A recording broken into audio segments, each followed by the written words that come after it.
Hey everyone! Happy Monday night. Welcome to the Living Force. Tonight is going to be a celebration of black writers and other writers of color in Star Wars. I am one of your hosts, Eric Eilerson, and joining me tonight is only one doctor, Dr. Corey Helton. Hey man. What's up, man? Good to see you, buddy. It's been a while. Been a while It for has, sure.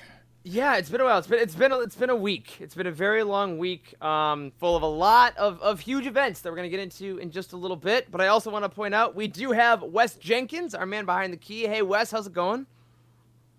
What's going on, all you cool rats? I figured I would give everybody the call this week because y'all thought I said something that I didn't on Discord. So, cool rats, what's up? Excellent. Well, we're glad to have you. We're glad to have your lovely mic audio. It's I so see clean. It's so clean. And in our chat, we already have Adam, we have Meg, we have Carl, we have Cheryl, we have Emma, we have Patrick, we have Jedi Murphy. Everyone, we're so glad to see you. We know it's been a really hard couple of days, couple of weeks, couple of months for a lot of people, and we're gonna give you some uplifting ideas. Hopefully, kind of get your spirits up, but also give us some information so we can all grow a little together. So right off the bat, we want to acknowledge that we are tonight three white guys talking about Star Wars most of the time, but that does mean we have a little bit of a voice. We have a little bit of a privilege, and we want to use that tonight to help glorify some voices that may not always get that kind of privilege. So at the start of this episode, we want to make a couple things very clear as we go forward. We here at UTD and at the Living Forest absolutely believe that Black Lives Matter. We don't think it's controversial. We think that's a pretty easy statement that everyone should be making. And if you don't support that, then you probably haven't been following us on social media for a week. Yes. But yeah, we want to make that very clear. In Chicago, I've seen a lot of protesters all week fighting against a lot of the corrupt practices in our city and country in the memory of George Floyd and others that have lost their lives. So that's where we stand for this. And one thing I want to point out that we can all kind of chat about is our very own resistance leader, Finn himself, John Boyega, this week at Hyde Park in London. Did you guys see that video? Oh my gosh, it was incredible. Yeah, that was totally incredible. The speech that he gave is like one of the most moving speeches I've seen in all of this stuff. And Eric, just to kind of echo before we really dive into that, echo you a little bit too, with that some of those introductory statements. Like we like truly perfectly realize that we are a couple of white dudes talking about Star Wars, right? And we're a couple of white dudes talking about a sort of sensitive topic in a lot of ways. So, you know, you have to the way that we can come at a topic such as, you know, what we're talking about this episode, writers of color in Star Wars, right? We are very limited in how we can truly talk about this, right? I mean, Eric, you can probably put it better than me, but, you know, we have a certain privilege that is not afforded to other people. So it feels both sort of honorable to talk about this, but also sort of humbling to talk about this.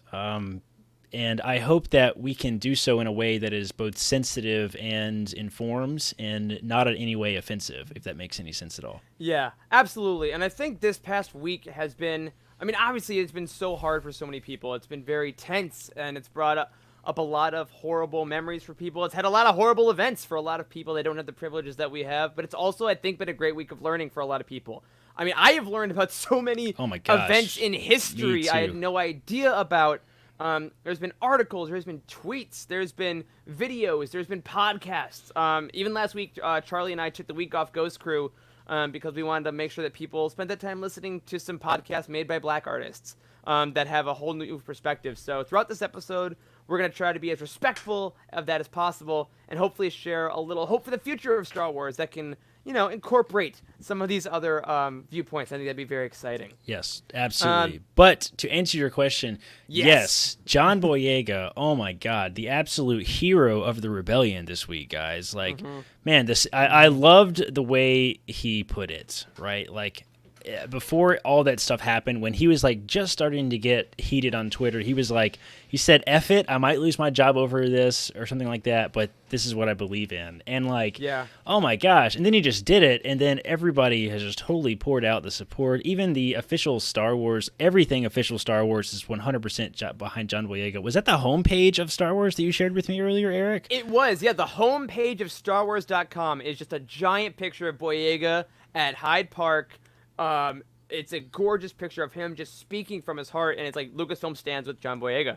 So beautiful. it is, yeah. It's that amount of beautiful. support is great. It's very good to see people behind their, like people that you're not sure if they support what you believe in. Because I mean, Eric, you know, being in this professional field, like it's everything. Your reputation is absolutely everything. And if you blow it on a political statement, I mean, you're done. So Right. yeah, that was a big risk on Boyega's part, and I'm so incredibly impressed and humbled. Like it was just such a glorious speech. Yeah, and it's been great seeing this community as well, from writers to podcasters to actors, and everyone kind of embrace John Boyega and embrace a lot of the other people of color in the industry. Like, kind of without question. It has been a really inspiring moment for a lot of people in Star Wars to say, yeah, this galaxy is made up of so many people, and they do not deserve these injustices, and we will fight back as a resistance, as a rebellion, and it's been really, really heartening to see. Even today, Corey, let's talk about something that happened literally today in Star Wars fandom. This morning, again, we record these on Monday nights, so as of now, today is Monday, June 8th, and this morning, a couple tweets came out courtesy of Lacey Gillerin over at the Resistance broadcast. Fantastic woman that she is. She was on our show last year, and she's been a great voice in Star Wars for a long time.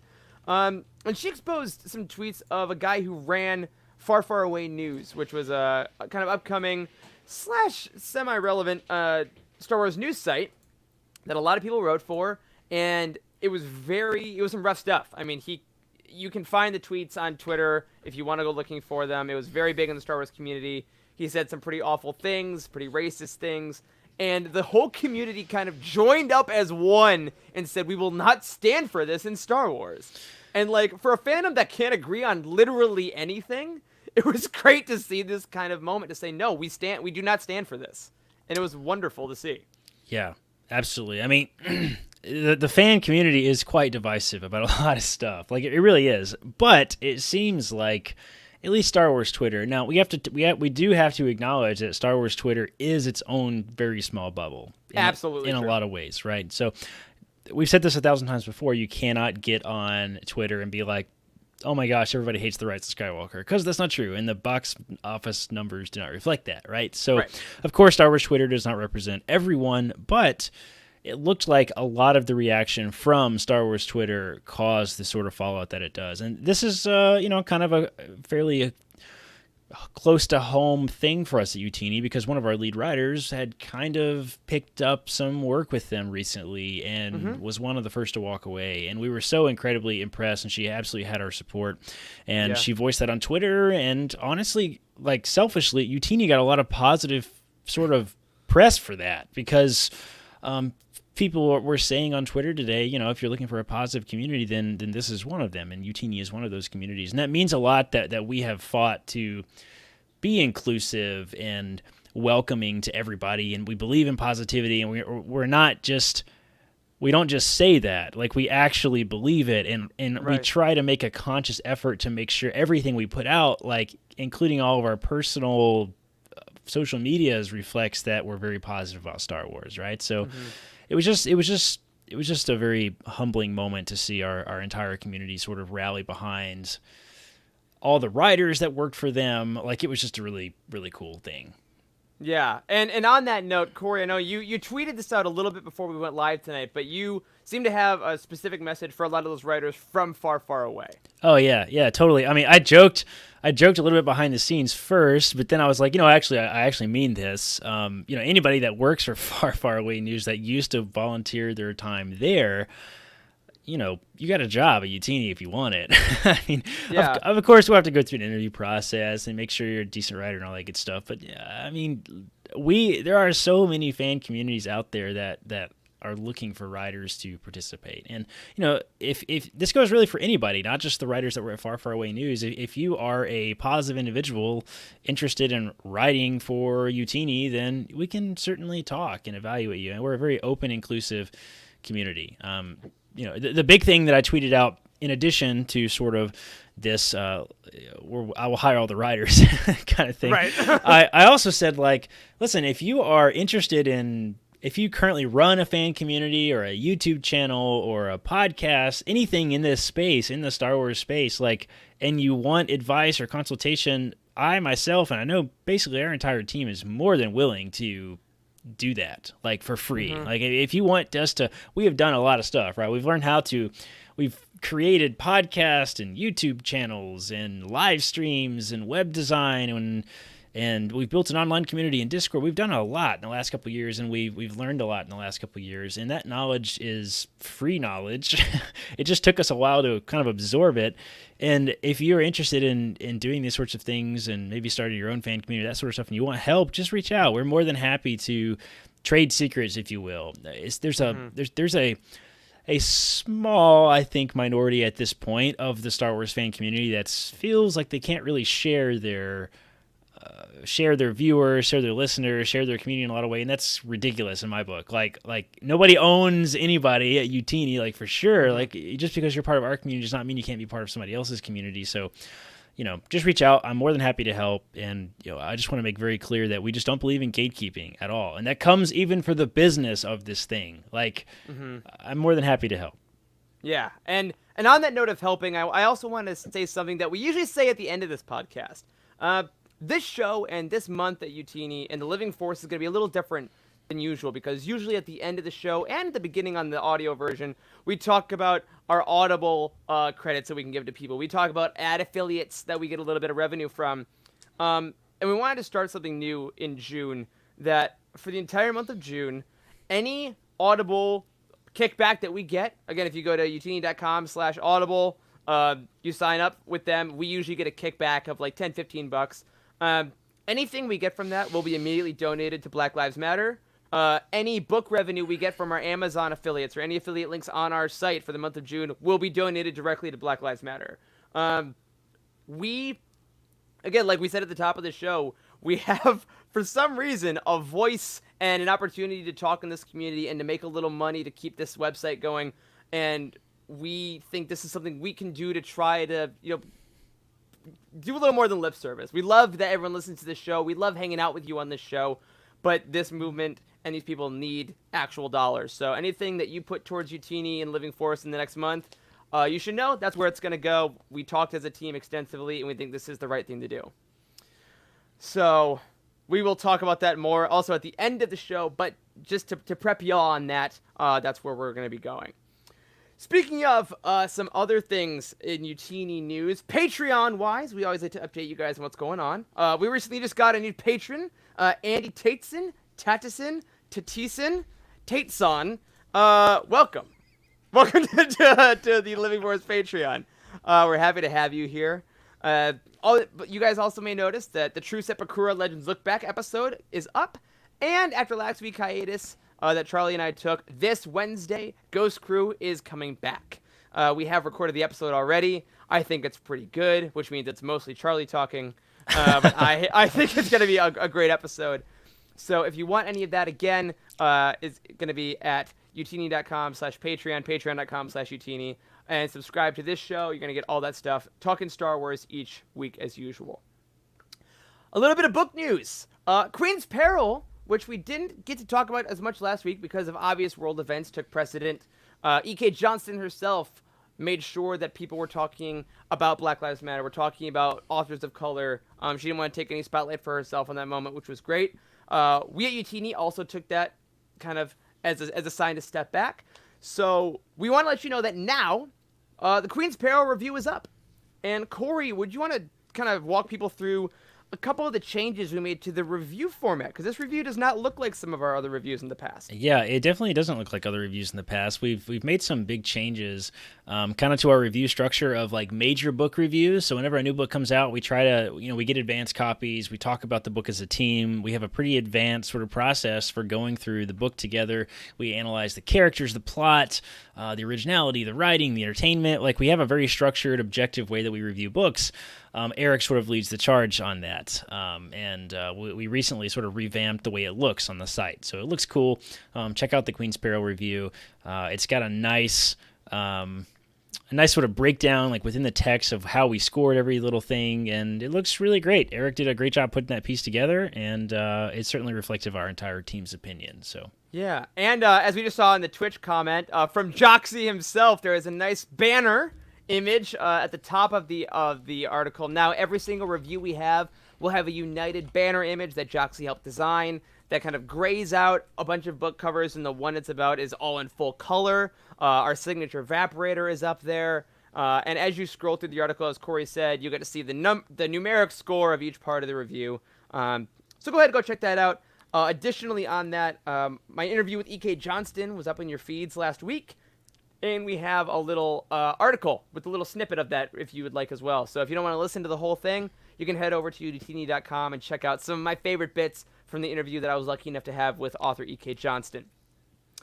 In book news as well, just a heads up for everyone. I know we talked about delays last week, but as far as we know, all these following books are still on schedule for this year.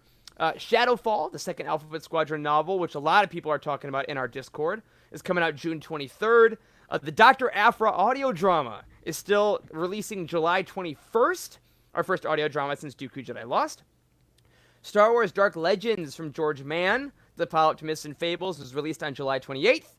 Poe Dameron Freefall is coming on August 4th. The Clone Wars Stories of Light and Dark is coming on August 25th. And, of course, Thrawn Ascendancy Chaos Rising got moved up to September 1st. All those book links are on Utini now if you want to send your pre-orders in. Again, as we said, if you're over there and you're pre-ordering, and hey, maybe I want to order some other stuff from Amazon, all that affiliate money is going to Black Lives Matter this month, so it never hurts to get an early jump on that shopping. All right, let's jump into some book reviews. This week I decided we had no Charles, so I only picked 2 reviews. But I did pick 2 reviews of the exact same book, and I'll give you 3 guesses to what it was. Never mind, it's Queen's Peril. We have 2 people in our community that have already submitted full reviews for Queen's Peril because they read it already. Yeah. And Corey, would you like to tackle the first one from James? Man, these are both really impeccable reviews you picked, man. Those are really thorough. It really goes to show that, like, the content that a lot of our community produces for us, like, on the site in regards to books is incredible. So let me read this first one. This is from James. This is Queen's Peril by E.K. Johnston. He gave this book 5 stars and called it, his review says, The Handmaiden's Tale. The highlight of Queen's Shadow for me was expanded roles of many of Padme's handmaidens. Queen's Peril takes those characters and expands on them even further in incredible ways. The structure that E.K. Johnston used in this novel gave each handmaiden their own little moment to shine during the interlude titled with their contribution to the Amidala persona. Each handmaiden has their own distinct personality, and it was so exciting to see each one have their own small plot line. The timing of this book's release is strangely important, too. I think a good old political Star Wars story is what a lot of us could use right now. Padme's goal throughout the prequels was to fight for fairness and equality, both as queen and in the Senate, and in seeing her begin to develop into a force for change is just perfect when we're searching for more of those in our real world. Finally, I just can't believe how many surprises were thrown into this book. I was expecting a story about Padme, but what we got in addition to that is a celebration of over a dozen other prequel characters. We even see a quick reference to the romance between Obi-Wan Kenobi and Duchess Satine. After the surprise of the first cutscene with Qui-Gon and Obi-Wan, I knew this book was going to give me a lot more than I could have expected. It sets the stage for The Phantom Menace brilliantly and weaves Johnston's story into the film quite well. Overall, Johnston does a wonderful job making the handmaidens into characters of her own and weaving them into a story with characters we're familiar with.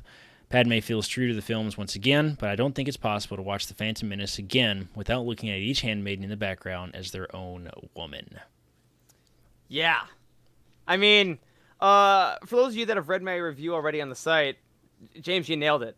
I think this book is fantastic. Also, as Corey said, just a superbly well written review. Yeah. Uh, Strong work, really, man. Strong work. really nicely done.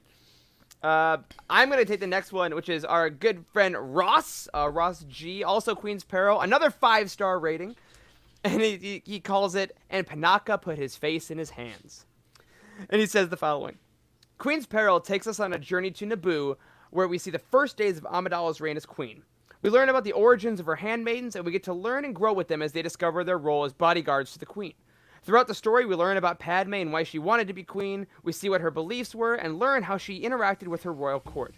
Towards the final third of the book, we get to see how the queen and her handmaidens work together to keep the queen safe in times of peril.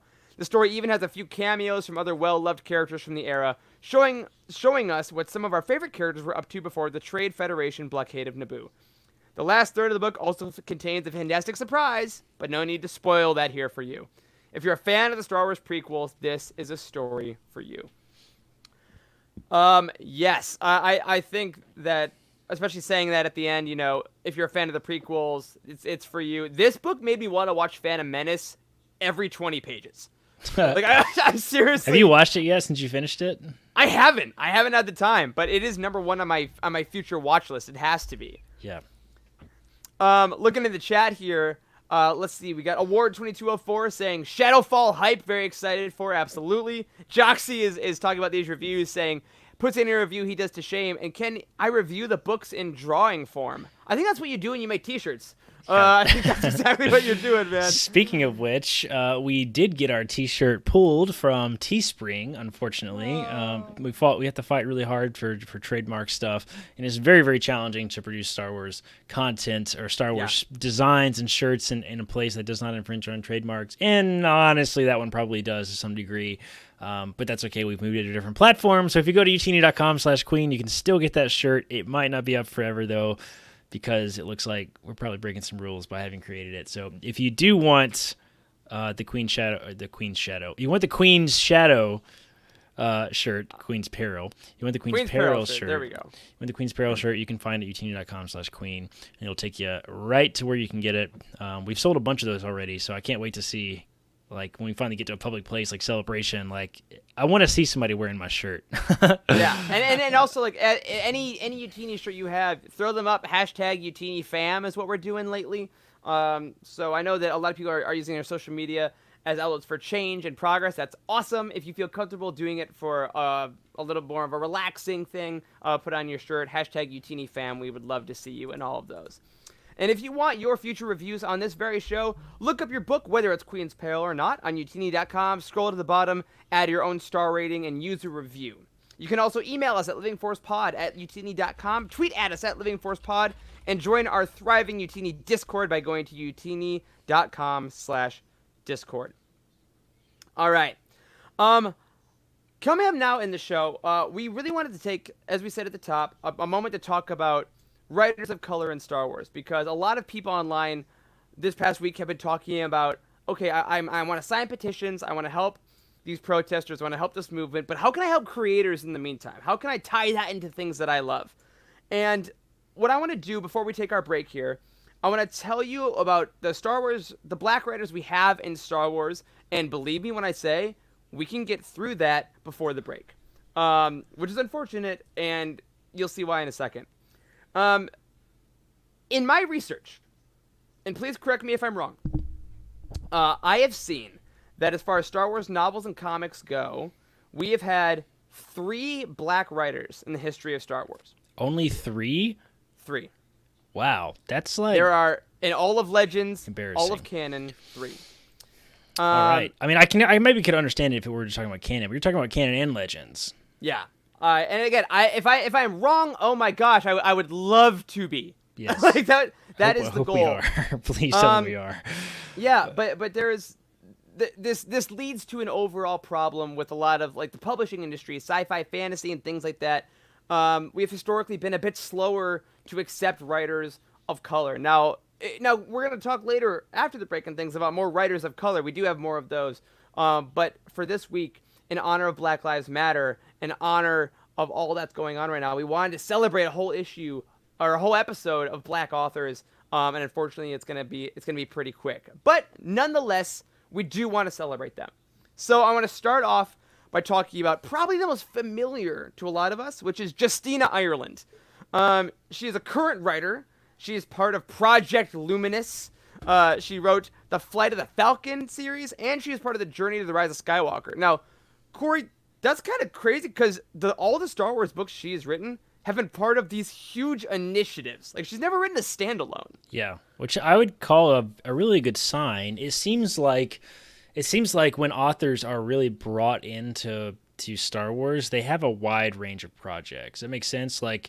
It seems like that's how you know you're in really good graces with with Lucasfilm, is because they have you doing a bunch of stuff. Even if you're kind of just involved in other projects, you're stretched between multiple projects. Like we see that with Kevin Scott, with Claudia Gray, with most of the other, the Project Luminous authors. We see that with those folks because they've been around for a while. Alexander Freed's another one that they really like lately. Yeah, like once you're in, you seem to be kind of in, and if you're on these initiatives, like Justina Ireland is, it shows that the crew really likes you and they really like your work. Mm-hmm. Now, speaking of that work, coming up, her most popular book, I'm going to say, of her career in Star Wars going forward, because if it's not, I'll be very surprised, is going to be A Test of Courage.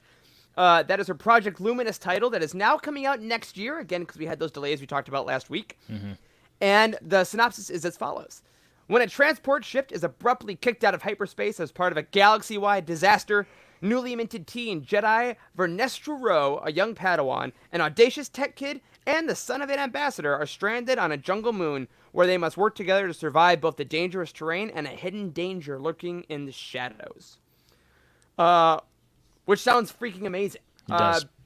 Real quick, I want to take a quick pause to look in the chat. Jedi Murphy just shouted out the LeVar Burton Reads podcast, which it has awesome, excellent exposure to a bunch of black authors as well. Last week, again, we said we forewent a Ghost Crew episode so people would find more black-run podcasts. So, quick plug for the LeVar Burton, Geordie LaForge himself, Reads podcast, honoring his reading rainbow heritage. Tells a lot about black authors, so go check that out. Corey, do you want to tell us about Justina's second book? Yeah, the second one we have here is Lando's Luck, which is what age group does this really fall for? Is this the kind of middle grade? That's kind of seems to be her bread and butter. I forget what we call it. It's definitely for the middle grade group. I think we call them young readers at UTini. If I'm thinking of something like that, yeah. If I'm thinking that this one falls where it is, like the old Legends book, they usually definitely call them young readers. There's not really an official title for the age groups in Star Wars UTini. We've kind of had to make them up ourselves. Yeah. But this one certainly falls in that group. It's kind of a middle grade. It's got a really cool looking cover. If you've ever seen the cover, it's got this blue. Got Donald Glover Lando on that cover. It looks awesome. It looks really sick. I haven't read this one. Have you read it, Eric? I haven't. I had the Flight of the Falcon books waiting for me. Yeah. And I just haven't been able to go because, like, the young readers, I don't review as much, so I'm trying to, like, make room in my timeline for them. Yeah.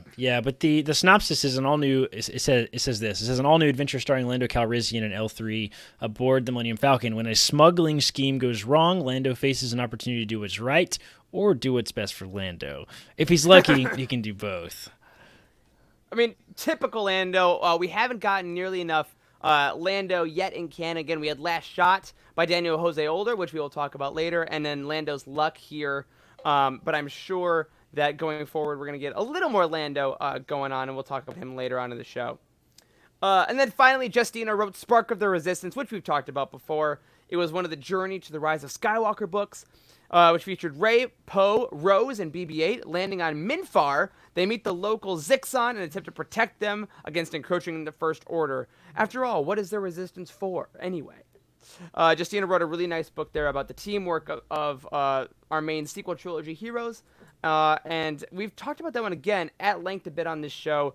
But if you haven't picked that one up again, we got Amazon links. We got affiliate links on utini.com. Check them out. You can give money to a good cause and support Justina directly as well. I also want to mention her non-Star Wars work. She's been plugging a lot on Twitter lately.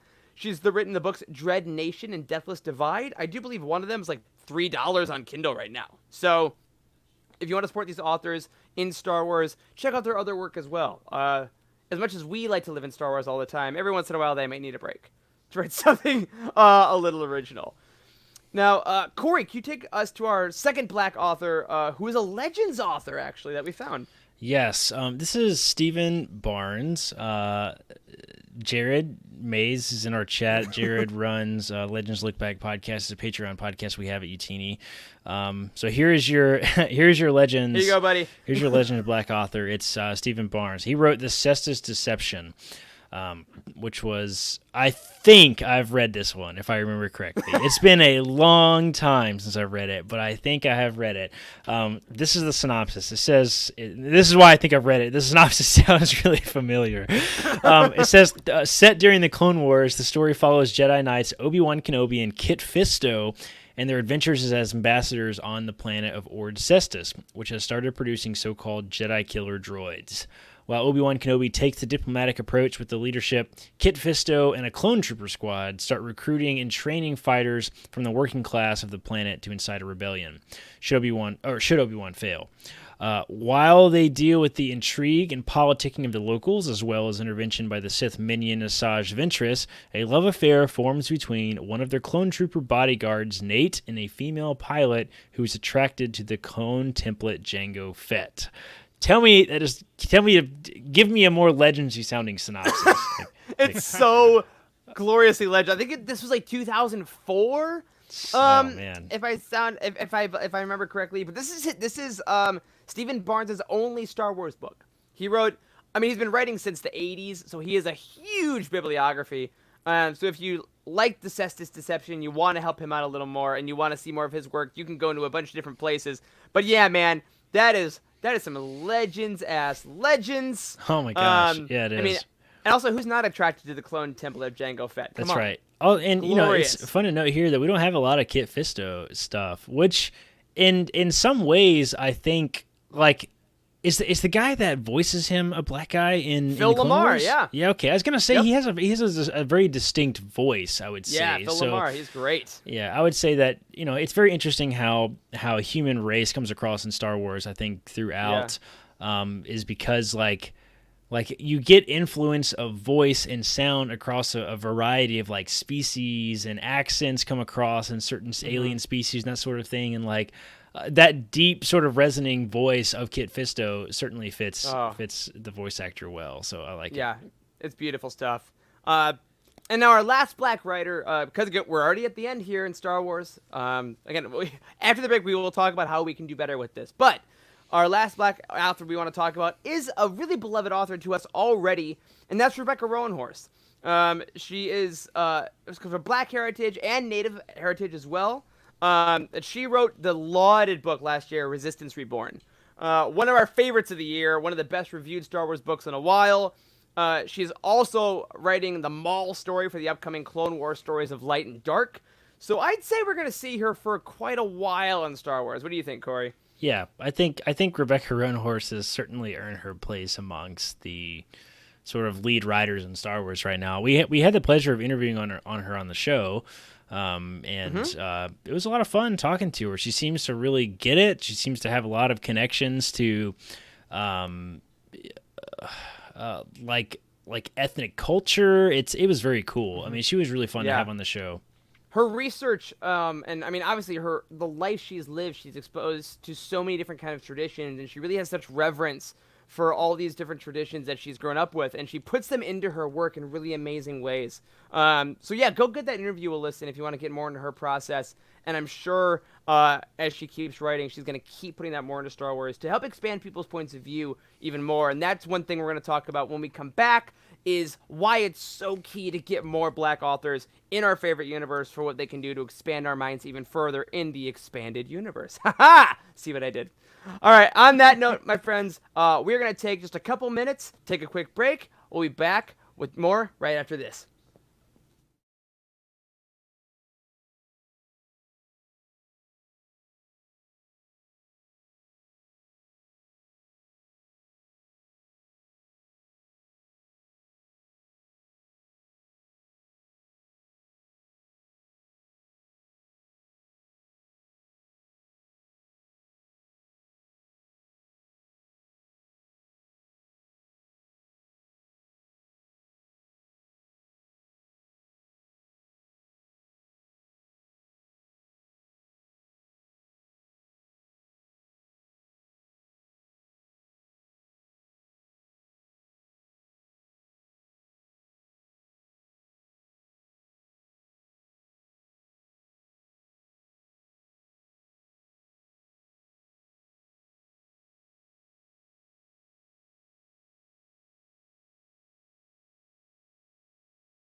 And we are back. Welcome, everyone, again to our Living Force episode focused on celebrating and uplifting Black authors in Star Wars. Before the break, we actually went through every Black author in the history of Star Wars, all 3 of them. Took like 10 minutes. Exactly. So this part of the show, we want to talk about a couple different things. Number one, we want to talk about some other amazing writers of color in Star Wars and celebrate their work. We also want to tell you how you can directly support these authors and Black-owned bookshops, Black-owned comic shops, other people in the publishing industry right now. And then we want to talk about the future of Star Wars, because we truly believe this is something that is going to get better in Star Wars and can expand, and talk about why that's important and how we think it's going to happen. But first off, I actually want to flip my own order and start off with something that seems a little odd. I'm going to tell you to buy books somewhere else that's not through Youtini. I know. Very antithetical to what we do. Like we said at the top of this show, if you do continue to use our affiliates to buy books for the next month, we will be donating that money to Black Lives Matter. But if you want to help support independent bookstores that are owned by Black owners that are running them in your own local city, I would highly recommend you guys head over to bookshop.org.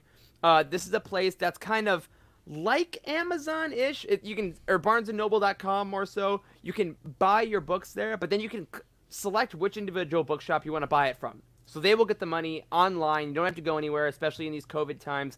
But you can help support local bookshops.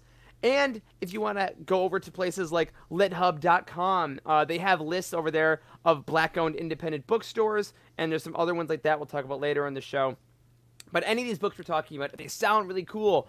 You can absolutely use our affiliates if you want to help donate, or you can go directly to those sources and help those owners in that way. All right, now that I have officially cut off our funding for at least a month, let's continue with the celebration of some authors. Corey, we talked a little bit about our first author of color here. Do you want to talk about him officially now for us? Yeah, we can talk about this guy a little bit. Daniel Jose Older is really a cool guy. We really got to get him. Rad. We really got to get him on the show sometime. But he's written some really interesting stuff. Last Shot, I remember that is the it's the adult novel that was surrounding the marketing pitch for the Solo film. It is very interesting, a little divisive in some ways. A lot of folks were not really crazy about the back and forth sort of time frame stuff that happens in the book, but it's a really, really good book. It's got a horror vibe, which is awesome. Yeah. And I think in general, I had a pretty positive experience with the book.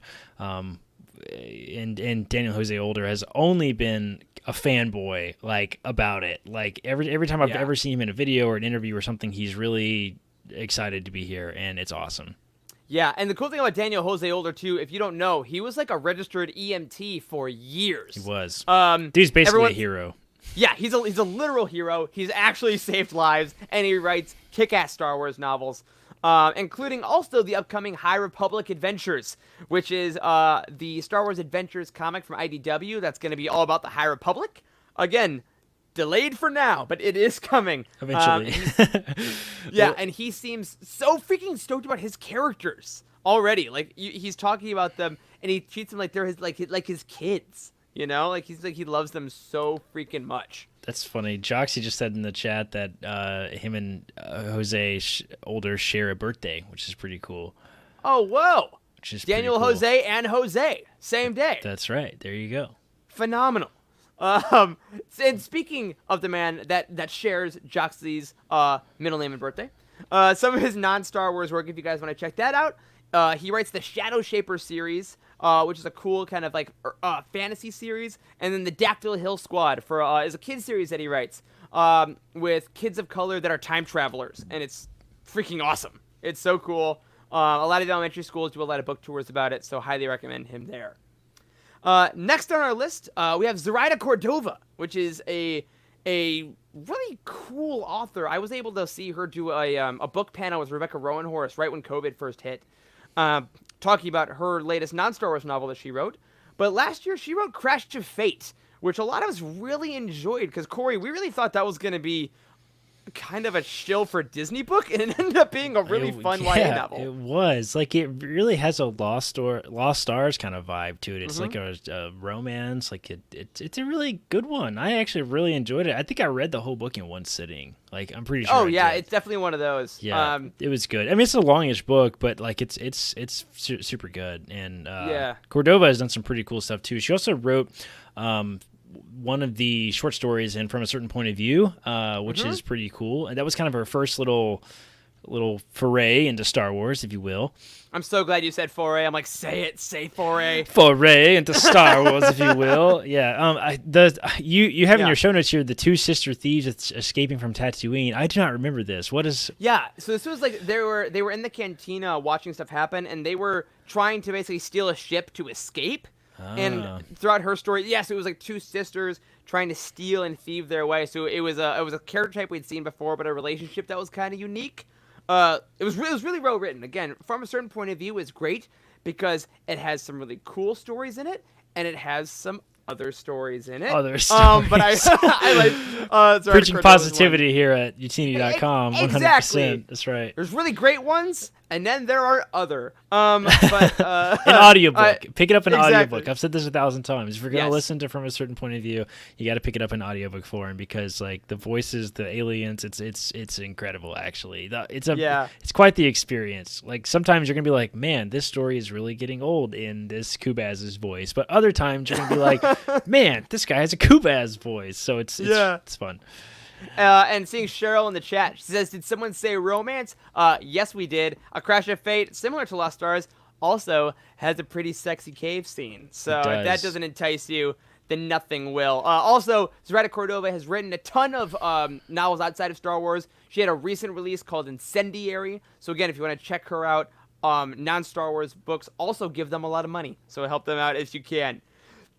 Following that, we have Alyssa Wong, who is a new author to Star Wars, because she wrote, I don't know if you read this, Corey, the recently delayed / digitally released / eventually print released Dr. Aphra relaunch comic. I have not read a single relaunch comic. My local comic shop is like just now opening back up, and I haven't called to get on all their stuff again. I think I'm just gonna have to bite the bullet and do the digital thing like you did, Eric. It's tough because obviously like COVID messed with so many publishing schedules, comic shops especially being like such a weekly thing and such a social buying activity. Yeah. But I did pick it up. It was really fun. She did a great job with the character starting off. Obviously has a deep tie to Aphra, who is again a character of color. And Alyssa Wong also has written a ton of short stories in her life, and she wrote for Overwatch, like the game. So if you're a fan of some good old multiplayer gaming from Blizzard, pick up her comic, read some Aphra. And not to keep us on an Aphra train, but I guess I am. To kind of round out this segment, we have Sarah Kuhn, who's writing the adaptation of Kieran Gillen's Aphra story into the Dr. Aphra audiobook later this summer. Audio drama, technically, right? I failed my own outline. You're right. I'm so psyched for this, man. I am too, man. I can't be more excited for any other projects. Like I don't think there's another project that you could announce to me that would get me more excited than audio dramas. Like they're so much fun. Oh my god, I loved the Dooku book. It was awesome. It was so fun, and I'm really excited for this one too. And I don't think they've announced like the full cast and stuff yet, have they? Like not as far as I know as cast members. All they've announced is as Sarah Kuhn, and they had a great video of her like giving a little message on how excited she was about it, which was really fun. She clearly has a lot of love for the character, and she clearly has a lot of love for Star Wars coming in for the first time. Because previously she's written a lot of other cool things, like the Heroine Complex, which if you need some Asian American superheroes fighting crime and being awesome, then you gotta check that out. Because and the reason we keep bringing up all these other books that they read are a couple reasons, but I want to let you guys in on something that E.K. Johnston told me in our interview if you haven't listened to it yet. I asked her how Queen's Peril came about, and she had a couple reasons. Like, it was the first book she actually pitched to Lucasfilm back in the day, but she also said it's because people loved Queen's Shadow so much, and it's because people bought it. It's that simple. So these authors, if we want more authors of color, if we want more black authors in Star Wars, it's pretty simple. We got to buy their books. You know what I mean? Totally. And if you can take some of that money that you have sitting around, I guess people have piles of money in this metaphor, and actually support these authors of color and buy their other work, Del Rey's going to see that. They're going to see their books going up the charts. They're going to see that fans want to read their stuff, and that's how we're going to get them in a galaxy far, far away. Which leads us into another part of this episode, which is how can we do better in the future. obviously we are not hiring Star Wars authors. Corey, you're not. I'm not. I wish I I, don't think. was. Man, We don't have that power yet, do we? not as far as I know, unless I've guessing gotten not. some kind of secret promotion somewhere along the way. But we do have the power, at least, to, buy some more novels. And out of universe, this comes down to literally seeking out more people of color and realizing that they bring a unique perspective to the world. Corey, you talked about this a little bit earlier, but what would you say? Like, can we expand on that a little bit? What do we mean when we say that they bring a unique point of view? So this kind of goes into what I was trying to say earlier. Maybe let me see if I can do it a little more eloquently this time. So in Star Wars, we have a depiction of race and culture and language. We have that depiction. It's not quite the same as we have on Earth, right? With, on Earth we have different cultures, different countries, different continents, different colored skin. Like in Star Wars, we have a very similar concept. It's just it's more like xenophobia. There's like people don't like Wookiees, or we don't like this, but like it's the same concept though. Yeah, but as we've seen here though in Star Wars books, it's been a lot of white people trying to write about racism. It is a lot of white people about racism, and it's like, okay, well, how can we make everybody understand that racism is bad? All right, the Empire enslaved the Wookiees, and we're gonna put them in handcuffs and push them around and zap them with little taser sticks, and that's it. That's how it's depicted, and that's like the only way it's depicted. And like, I just feel like people of color, like the influence that real culture, like Earth culture has on like aliens and their cultures in Star Wars is just super profound. Like there's a lot of, I'm trying to think of a good example off the top of my head. Yeah. Well, and it's tough because I have one. So in the Rise of Skywalker, the festival, right? Yeah. The what was it called? The Aki-Aki. Yes, the Aki-Aki Festival. I can't remember who they said they based that off of, but that large scale dancing, like that is obviously and behind the scenes, Yeah, that's obviously very inspired by Earth culture, right? And white European culture is kind of boring, right? We don't have that we kind get of thing. Yes. Yeah. And there's a point like you have people like John Boyega who has a Nigerian culture too that he he talks about all the time. That he loves to bring a little bit to fit when he could, but now we hear there was pushback, like he couldn't do as much as he wanted. And if you get authors of color that have beautiful amounts of tradition and love for other parts of human existence, they can bring that to Star Wars and make it even bigger. Like, okay, it just makes sense. Yes, it totally does. Another really good example we see this in other films is Wakanda in Black Panther. Yes, in Black Panther, and like the way that culture is depicted is really, really incredible, and we just don't really have that in Star Wars. At least not with black humans in Star Wars. Yeah. Like we have a lot of human planets like Corellia and like quite frankly, all the major planets in Star Wars are human because it's kind of hard to depict that otherwise. But you know what I'm saying? Like we don't have a characteristically black planet in Star Wars, unless I'm wrong. Tell me if I'm wrong. Like I mean, as far as we know that is depicted like that, no. Like it's kind of ignored in the favor of alien species and things, but I think that we're missing a key part of human culture that can be part of galactic culture. So let's talk about, let's spitball some kind of potential projects, right? You wrote here our in-universe things. Starting off, I mean, obviously this past week, the man has been in front of us all week. He's been in our hearts for years. It's Finn. I mean, freaking John Boyega is an incredible dude. Like, I don't know how he lucked out with finding this 20-something guy that could be a star in Star Wars, that already had the history of these amazing films, and he's now going forward. Like, he wants to produce, he wants to do all kinds of things in media. He's already talking to like kids in underprivileged communities about how they can be more involved in the arts. Yeah. He's beautiful. He has an amazing cultural background too. I can't remember where I heard this, what interview he said it with, but somebody asked him what his favorite project he's ever worked on. I think it was a loaded question. They were trying to get him to say Star Wars, but naturally it was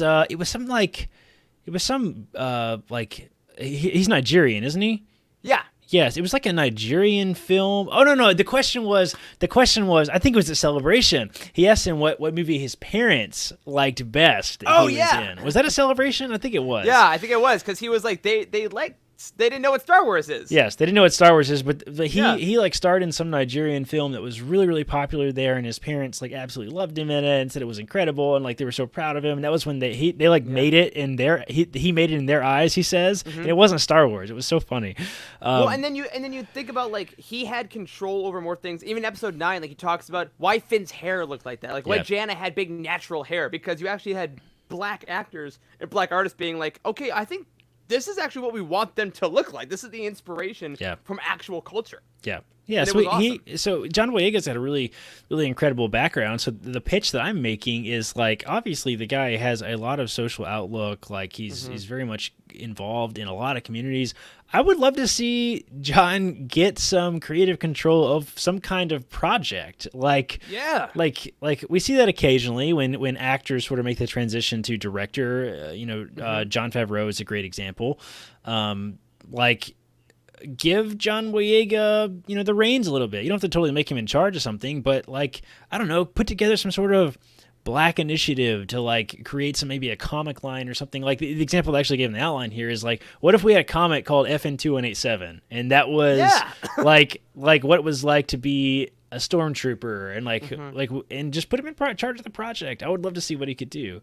Absolutely. And we also have like Jana, an incredible character introduced in Rise of Skywalker, talking about a full-on united stormtrooper rebellion that gets a sentence, and then we move on. But like, Right. there's so much involved in her too, and I hope that I want her to get a book. And guys, hire a black woman to write the book. Yeah. Like, yes, for crying out loud. It's that simple. Yeah, I think isn't the scene, correct me if I'm wrong, this is so awful. I cannot believe this is even real. I think that the scene that Finn talks to Jana is the only scene in all of Star Wars that two black characters talk to each other.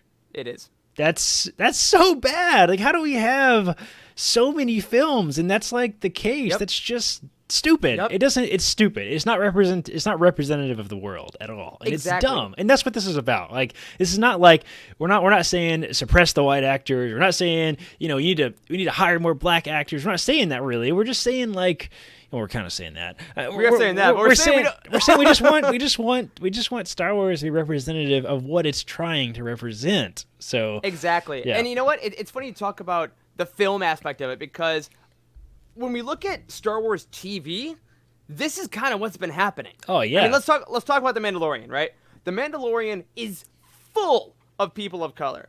Pedro Pascal, you got Carl Weathers, you got like all Giancarlo Esposito, you got Taika Waititi. Like, you have all these guys and all these people that are making this show, and they're such a diverse, amazing cast, because that's what humanity looks like. This is what the people that Yeah. are making art, and it's clearly influenced by so many different parts of the world. You have Rick, who's directing the show. You have Deborah Chow, who's directing the show. Like, they're doing all these amazing things. You have freaking Jedi Temple Challenge coming up this Wednesday on the Star Wars YouTube Kids channel, which stars the dude himself, Ahmed freaking Best. Now this move I have to say is probably the best thing that has literally happened in Disney Star Wars. Like, I'm not even being sarcastic. The fact that like the only thing that can maybe make me happier is if Disney intervened in what's his face is the kid Anakin, what's the actor's name?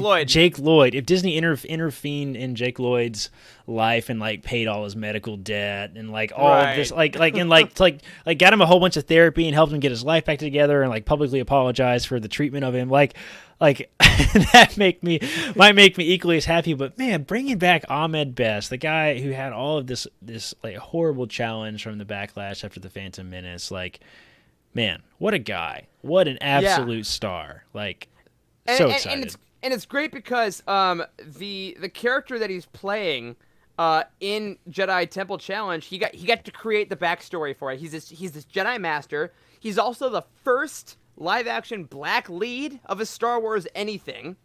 And he gets to play Jedi Master Kelleran Beck. And story-wise, he is going to be related to Ahmed Beck, which is the character he had a cameo of in Attack of the Clones in the bar.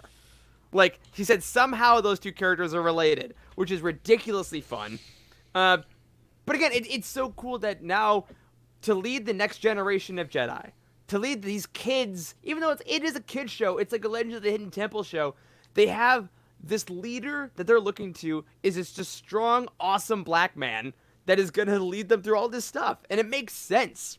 So bravo to the TV. Now let's get the books on that same level. Yeah, 100%. All right, with the authors again. And it doesn't make any sense that there's so few authors. It doesn't make any Right. sense. Like, it's one thing to say that there's not enough actors, not enough screen time, blah blah blah. We can argue about screen time all day long, but like, there's literally what 50,000 hours of content in the expanded universe, if like not more than that. Like, how is it possible we have 3 black authors ever? It's a disgrace. It is. Yeah. It's just like, it's a terrible, stupid thing, and I don't know why it's the case. Like, we have so many incredible authors. I just don't know why.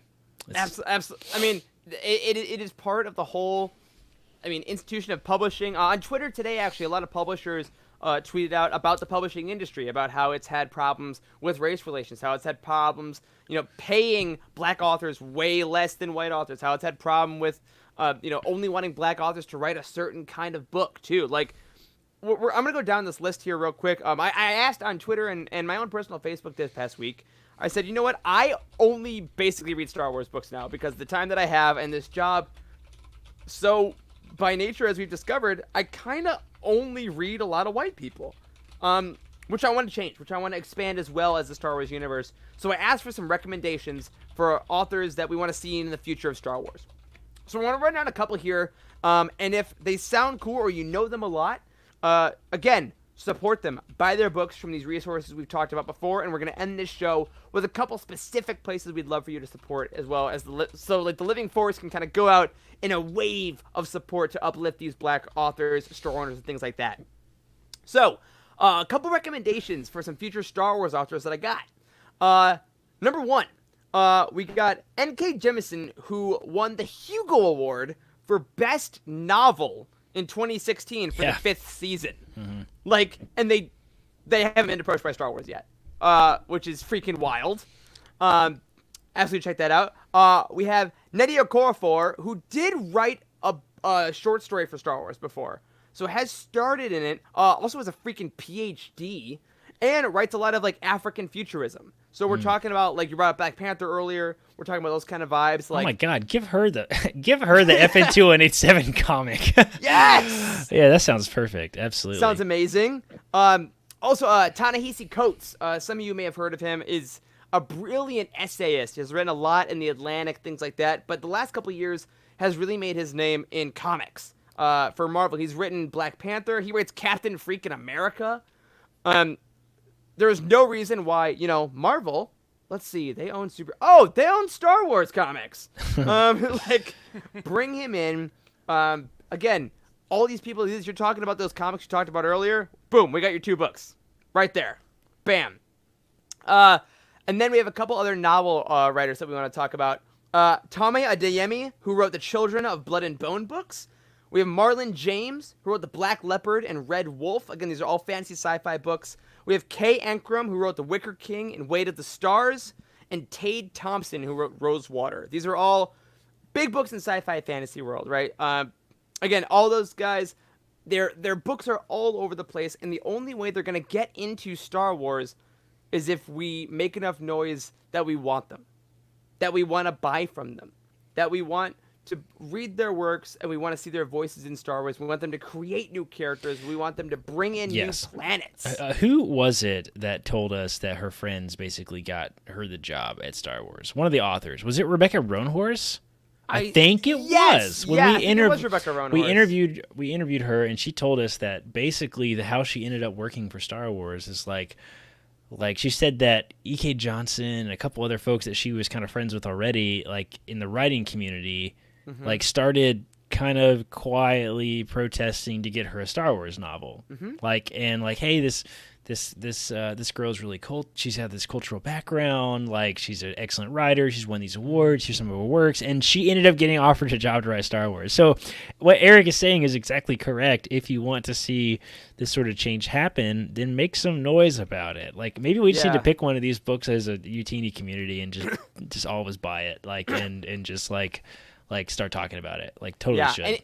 And Joxy makes a great point in the Discord. He just asked, can we get these listed and provide links in the Discord? We will absolutely link these books in our Discord channels, on our Living Force channel, on our Living Force chat channel. Also in the show notes of this episode, I'm saying this now, so we'll do it. We will put a list of these books, as well as some of the resources to buy them from Black-owned shops and authors like that. Because if we've seen anything from this last week, using your voice and being loud and saying what you want can have amazing effect in all kinds of parts of life, especially in the entertainment industry, which leads us to where you can get these books. Again, to recap, I know we're doing a lot more ads this show than usual, but it's because we actually want people that are really great. Not to really get ad some for stuff. us. Exactly. So again, if you want to buy the Star Wars books, at least, like we said from all our authors of color earlier, at Utini, all that affiliate money for the month of June is going to go right to Black Lives Matter. All these other books you can look up on a bunch of places. The African American Literature Book Club, again, the African American Literature Book Club website, they have a list of bookstores that are all Black-owned bookstores. I want to give, personally, a special shout-out to the Semicolon Bookstore here in Chicago. They are a relatively new bookstore. They also have like an art gallery within them. They're owned by Black women that are freaking amazing. Here in Chicago, we're just starting to reopen a little bit, so some bookstores are doing like curbside pickup, and they sold out of books in a day because people love them so much. But these websites have lists of Black-owned bookstores and comic shops in your state, so if you want to help support them that way, absolutely do that. Again, we are going to have a list of those books in Discord. We'll have them in the show notes. Be loud. Tell Del Rey you want these authors. Now, one disclaimer I'm going to say before we get out of here. Don't necessarily tweet out specific books you want at authors.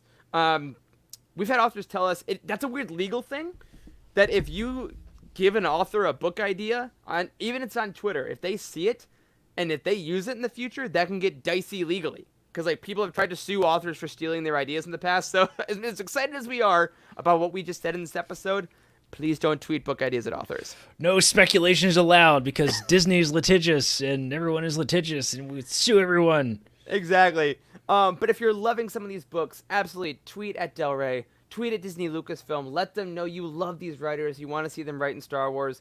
We have 3 Black authors in the history of Star Wars books right now. Let's freaking increase that by tenfold a year from now. All right, let's get that up. Let's show our support for them. Let's make this happen. All right. But with that, Corey, any final thoughts on the kind of future of Star Wars publishing, where we can go from here, what we've learned in the last week, month? What can we do?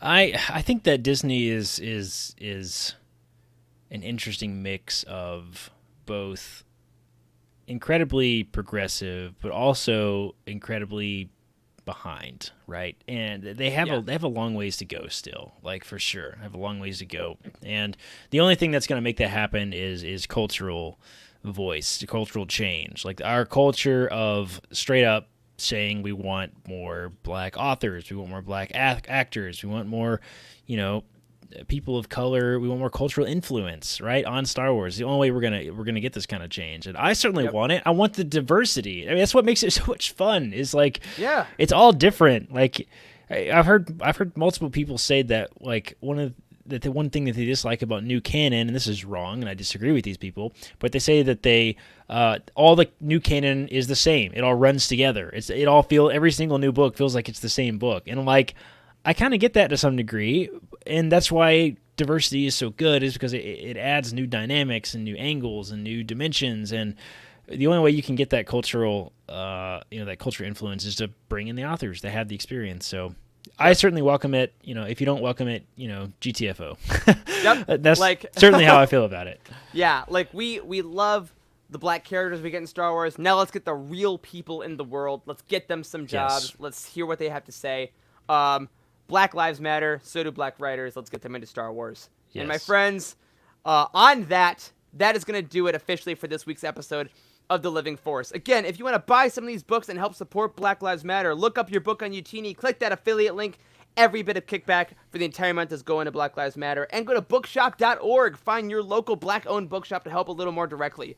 If you want to help out this podcast, though, you can find us over on patreon.com/Utini. We got all kinds of shows and awesome stuff coming your way. And if you are over there already, you're an Inquisitor 2 or up, head to Patreon right now to join us for Aftermath, where we're going to hang out and just relax. If you're already on Patreon, now is the time for you to upgrade. You have time to make it into our live show where we talk Star Wars and just hang out every week after this live show.